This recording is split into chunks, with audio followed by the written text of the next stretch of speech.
My amp unit, I promised you guys a wrestling video today. As you are probably well aware of by now, it's a double video day. Posted a video early this morning. However, that wasn't a wrestling video. I'm not going to get into it. I said what I had to say in that video. And hopefully a lot of people learn from that, especially future pet owners. Or if you have a pet, and you just haven't stopped in a while to think about shit. Hopefully that makes people think. This is back to pro wrestling, though. For any WWE hater out there, this is probably not going to be the video for you, because this is actually good news if you're Vince McMahon, good news if you're World Wrestling Entertainment. And that is this week's ratings for Monday Night Raw and Smackdown, the go-home shows to WWE Summerslam this Sunday. Now, I know what you're thinking, Amplified Man, they're go-home shows. They're always going to be higher going in to a big event. And they're going to be high after the event because people want to see what was up. The post-Mania, the post-Extreme Rules, the post-fucking Backlash. Everybody wants to see those Raws. The go-home show and then the post-shows of a big event. However, you're actually wrong with the go-home shows. The go-home shows, at least for WWE, most of the time do not produce higher numbers than the weeks previous. And I'm going to go over some facts, as I always do. You guys knew I came prepared, right? I'm going to go over some facts that might actually shock you. I'm going to go back and give you guys a little bit of a history lesson on the Raw and SmackDown ratings for go-home shows into big events, pay-per-views. Before I do that, I just want to give you guys the numbers for this week's Raw and SmackDown. And really kind of gauge where they're at this week and where they were at the previous week. And see why this is good news for WWE. And again, you have to keep in mind, just because we call it a go-home show and we think it's something special, it's the biggest build, it's your last chance to show people why they should give a shit about a big pay-per-view coming up, and we think the numbers should be higher, the facts actually show different. And I'll go over that in a couple of minutes. I first want to tell you guys, this week's Raw rating and SmackDown rating. Raw this week was a 2.473. So if you round that, it was basically a 2.5 this week. Up from the previous week's 2.3. So a 2.5 over a 2.3 this week. That is up 6.5%. Again, when I go over some of the statistics I'm about to go over with you, you'll see why that's a big deal. 6.5% up from the previous week. This go-home show, Vince McMahon and WWE can look at as a success. Now, yes, a semi-success, because the ratings right now should be well over 3.5 if they were doing their shit correctly. They haven't been for years, so now they can just be happy with a 2.5. But up 6.5% again, this week's Raw, 2.5 rounded up over a 2.3, which was the previous week. That's a huge victory for Raw, and you'll see why in a minute. SmackDown Live this week, their go-home show to SummerSlam scored a 2.088, up from the previous week's 1.911. That is a 9.2% increase. 9.2%. You round that up, basically a 2.1 over the previous week's 1.9. Huge score for SmackDown. You thought that was big for Raw? That is huge for SmackDown because I'm going to go over some staggering numbers for SmackDown in a minute. I'll start off with Raw and I'll show you guys what I'm talking about. If you go to Extreme Rules, the last big pay-per-view for WWE, and you look at the go-home show that Raw put on for Extreme Rules, that number was a 2.352, down from the previous week's 2.496. Basically a 2.5. So you had a 2.5 the previous week before the go-home show to Extreme Rules, 2.5, and then you went into the go-home show which only produced a 2.35. The go-home show did not produce better numbers. You can even go to like WrestleMania for Raw. They pulled a 2.6 rating. The previous week before the WrestleMania go-home show pulled basically a 2.6. It stayed basically the same. There was no drastic improvement for the WrestleMania go-home show. And that's what I mean. Go-home shows do not necessarily mean higher numbers. In fact, if you go over to the Blue brand, they don't ever produce better numbers on the go-home show than the previous weeks. I'm going to give you guys the last 5 big events for SmackDown Live. The last 5. From Extreme Rules all the way to WrestleMania. I'm even going to throw in Super Showdown just for the hell of it. SmackDown Live's go-home show to WrestleMania scored a 2.1. Down from a 2.4 the previous week. Going into WrestleMania, they were down 0.3. Then, the next pay-per-view, Money in the Bank for SmackDown. The go-home show for Money in the Bank, SmackDown brand, 1.8. Down from a 1.9 the previous week. Then you go into Super Showdown. Again, just for the hell of it. A 2.0 for SmackDown go-home show to Super Showdown. 2.0, down from the previous week's 2.1. So it's not drastic, but not only are they not higher for a go-home show, which again, should be the most interest, it's the final build, people are actually walking away for the go-home show. Even for Super Showdown. Then you go into the next big event, Stomping Grounds. SmackDown pulled a 1.8 rating for their go-home show to Stomping Grounds, down from the 1.9 the previous week. And then Extreme Rules, the last pay-per-view for SmackDown. The go-home show to Extreme Rules scored a 1.85, down from the previous week's 1.9. So the Blue brand hasn't scored a victory in their go-home show. And again, I only went back to Mania. Who knows what happened before that? Otherwise, we could maybe be here for the last 3 years. Who knows?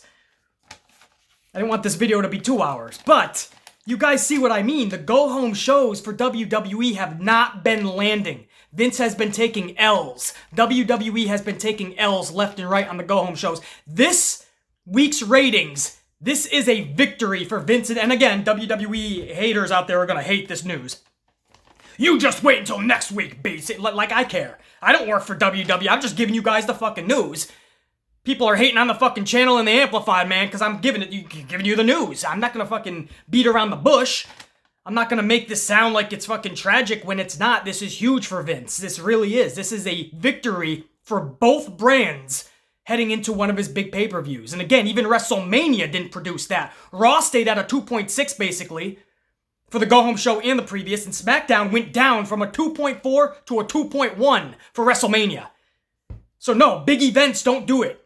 Oh, BC Extreme Rules, Backlashes, Money in the Bank, yeah, maybe not. But WrestleMania, SummerSlam, Royal Rumble, BC, those are the ones where the go-home shows really pull in the numbers. No, WrestleMania didn't. The fuck makes you think in the middle of summer, SummerSlam will? Huge victory. You have to think a lot of it has to do with the Roman Reigns angle. And if that's the case, good for Vince and WWE. They finally gave us, who knows, if it's Bischoff, Paul Heyman. I've heard Vince McMahon has been rewriting scripts hours before the show. Who knows whose idea it was and whose idea it was progressing it. But it happened. It's in the books and it pulled in ratings. You have to think it's not just that one angle. And it's, in my honest opinion, guys, these were not excellent shows this week. These weren't even great shows. They both had moments of good shit, but not great. But they did enough to captivate an audience, obviously. This isn't the Amplified man telling you this. I just gave you guys the numbers the last 6 months. This is WWE pulling in some of those casuals, and they were tuning in both nights. You have to believe they're now going to either tune in for SummerSlam or they will be a part of that big crowd that is expected for the post-SummerSlam shows Raw and SmackDown. Especially being in Toronto, the casual fan, a lot of them do know, that's a hyped crowd. They like to call it Bizarro World just because they're being legit badass. It's a badass crowd. So Vince has to tell everyone in their earpiece, call them Bizarro World. I hate that shit. Just let them fucking chant, man.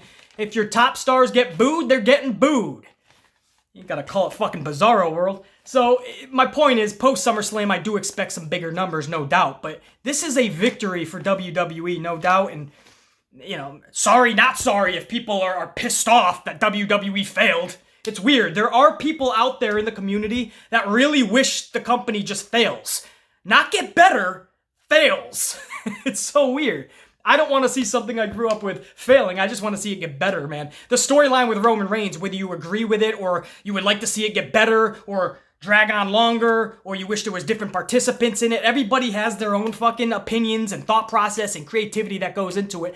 But regardless, I'm glad that they are doing a story like that, and I'm glad that it is prolonging. SummerSlam is just another notch, guys. A lot of people are thinking, he named Luke Harper. The story's over now. Why did they end it so quick? It was rushed. It should have went on longer. Guys, this was just the next step. It is going on longer. SummerSlam will be the next step. Who's to say Luke Harper was really the guy? And this could all culminate in the end game that we think it is, and that's Daniel Bryan and Roman. So if that was what was going to happen anyway, why not have a cool story leading into it? That's what we got. Let it play out, man. It's not the end of the story. The naming of Luke Harper was the progression of the story. I bet you it wasn't even Luke Harper, or at least just Luke Harper. There's more to the story. Let him play it out. And another thing, there were some people in the community, this one boggles my mind, they compare WWE's main roster, especially a storyline like that, to NXT. I got so many people going, BC, it's not the same as like Aleister Black and NXT. What are you talking about? WWE produces 20 plus hours of live television every month. NXT produces 4 hours of taped programming a month. In one night, NXT tapes the whole month of shows. In one night, they sit there for 4 hours and they give you the whole month of NXT. You know how easy that is to do? You have all of your superstars that you know you're going to be able to work with. You draw out a little month's plan. You could do it 2 months in advance, because in 3 days, you could do 3 months of work. And you draw out this shit, and it's only 1 hour. You get to fucking add in tape-ins and post promos. You could do all that in post-production because it's all fucking taped. You could do so much with a taped television show. WWE's main roster is over here producing 20 plus hours of live television. Do you know what goes into that? Do you realize what injuries could catastrophically change a storyline? Do you realize that just circumstance could change a storyline? Like, for instance, Big Cass. He was getting a huge push, and then all of a sudden he was getting drunk every day and being belligerent, and they had to cut him in the middle of a pretty badass story. Things like that happen. You have the networks giving Vince notes all the time. You don't even realize it. You guys don't know what networks do for their shows. They have notes that they want Vince to do, just like any television show. The network needs specific things to be done, and Vince has to change and adjust for the network. It's happening right now on USA, and Fox is already giving Vince notes. These are all just some of the things that can change on a dime when you're running a 20 plus hour production schedule of live television every month. And then you have NXT over here doing a whole month's worth of shows in one night.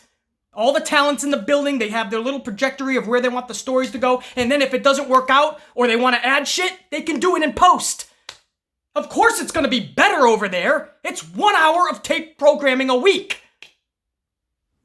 You cannot compare the two. It's easy to say that's better because it's a fucking little... You gotta understand this, guys. It is a little promotion still. I know so many people love it. I watch it. It's entertaining. I like the superstars down there. There's superstars I would love to see more of on the main roster, like Velveteen Dream and Shayna Baszler and such, but Io Shirai, I can go on and on. But it's a little company, guy. It's a 1 hour taped program every week, and they tape the whole thing in one night. You can't compare it to the big dog of the WWE. That's not fanboying out, that's telling you the truth. Of course WWE needs to be drastically better. They suck in almost all areas. Okay, all areas. But you can't compare the two because that's being unfair and that's making yourself sound like a fool and a tool.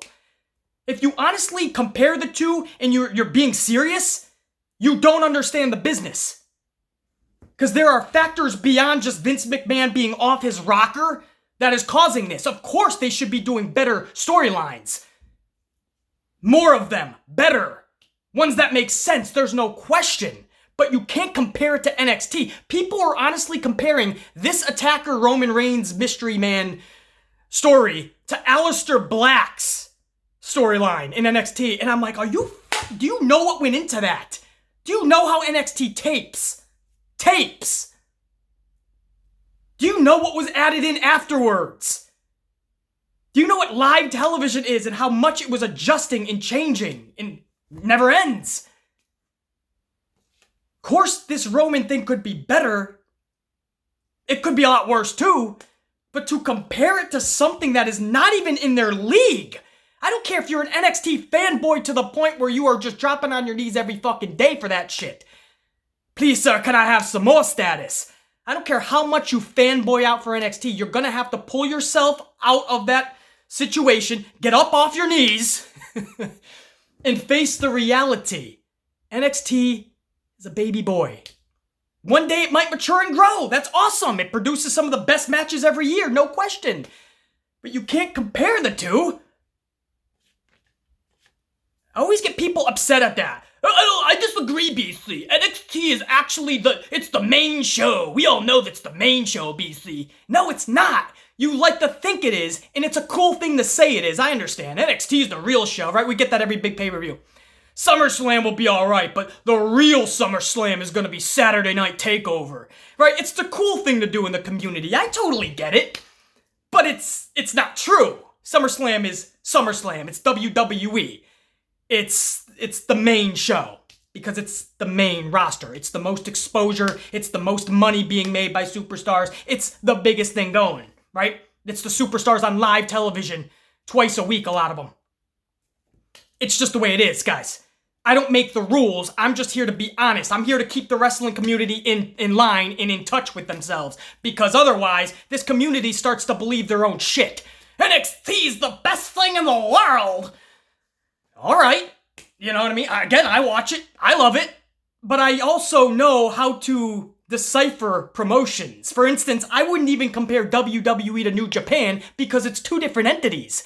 I sure as hell would never, because you could never, compare NXT to WWE. Two totally different juggernauts. And I assure you, if NXT went to 20 hours live every month, 20 plus hours live every month, even Triple H, you guys would be hounding down his neck.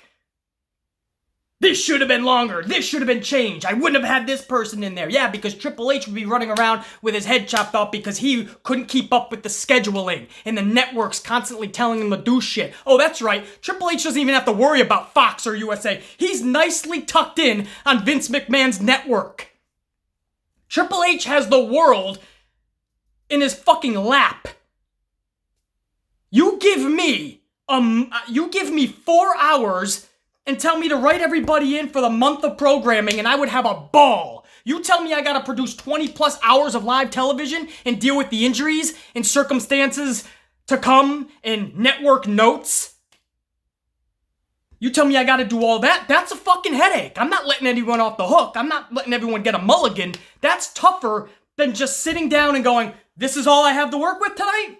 You got it. I'll write everybody in for a month. Much easier for someone like me to do that. You take two people or a fucking storyline or a tag team storyline and you just draw it out for 4 weeks. Boom. Do it all tonight. You're good. Add some shit in post. Take some shit out if you don't like it. You got a damn good product.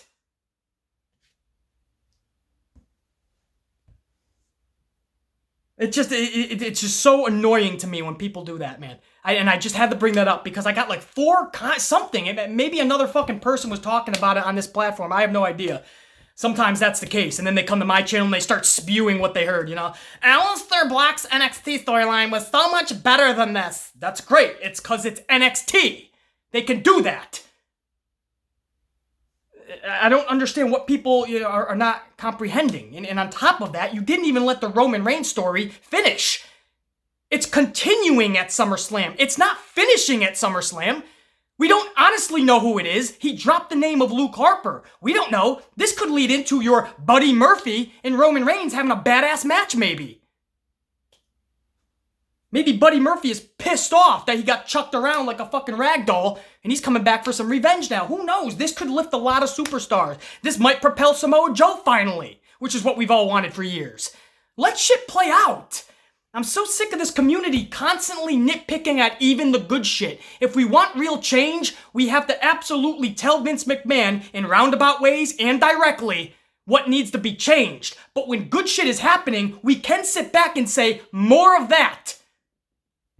Of course we would like it better, but at this point, let's let them know that they're doing some good shit finally. Let's not just say even the good shit is horrendous, because then they're gonna look at us like jokes and not take us seriously. Oh, they just nitpick on everything. They dissect even the good shit to the point where it's nauseating. I'm not gonna fucking listen to them. You wanna be taken seriously, you gotta call it down the middle. Even when shit's good, I will call out what maybe should be changed a little. Maybe what I would do a little different. But at the end of the day, at the end of the segment, when I'm talking about it, I'm saying how fucking refreshing it is. How much of a breath of fresh air it is to be seeing shit like that. This whole Roman Reigns mystery attacker thing has been a breath of fresh air. It has been refreshing. It has been really cool that they're taking time again for a story. Let's build on that. Let's not tear it down just because you want to see the company fail. Let's build on it together. If you're not a part of the solution, you're just a part of the problem. The Amplified Unit has no time at all for people that are just a problem. For that, you'd be IBS'd. Internet bitch slap. You know how we do that deal. The Amplified, man. Hopefully you guys enjoyed the whole ratings talk, man. Again, a huge week for WWE pulling up the ratings on go-home shows, which is not always the case for go-home shows. In fact, if you're Smackdown, never the case. So a huge week for WWE. A big storyline they got rocking that has really captivated the community. Whether you loved it, you hated it, you liked it, you didn't like it. It's got people talking, no doubt. That might be a big reason why the ratings were up. And we'll see what SummerSlam produces. And then the post shows. That should be fun. It's all in Toronto, so you know it's going to be a raucous crowd. The Amplified, man, for now. Ow! Check you later.